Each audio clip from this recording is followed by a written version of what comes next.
অনেক দিন পর কচু শাক রান্না করে বাড়ির সবাইকে তাক লাগিয়ে দিলাম। বলেন তো কেন? সবাই ভাবছে আমি নাকি ইলিশ মাছের মাথা দিয়ে কচু শাক রান্না করেছি। কিন্তু ইলিশ মাছ যে কবে আনা হয়েছিল এ তো ভুলেই গেছি।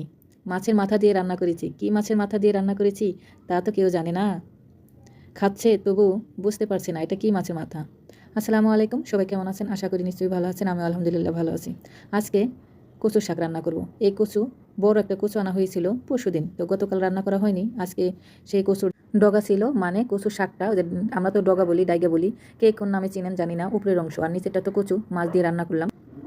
ভাজা ভাজা হয়ে গেছে এই কালার। এখন আমি দিয়ে দেবো সুরমা মাছ। এই যে সুরমা মাছ, সমুদ্রের এই মাছটা কিন্তু ইলিশ মাছের গ্রান। তো আমরা তো এটা সুরমা মাছ নামে চিনি, কে কোন নামে চিনেন অবশ্যই কমেন্টে জানাবেন। এখন আমি একটু হলুদের গুঁড়ো আর মরিচের গুঁড়ো, আর এখন দিয়ে দেবো ভাপ দেওয়া কচু শাক।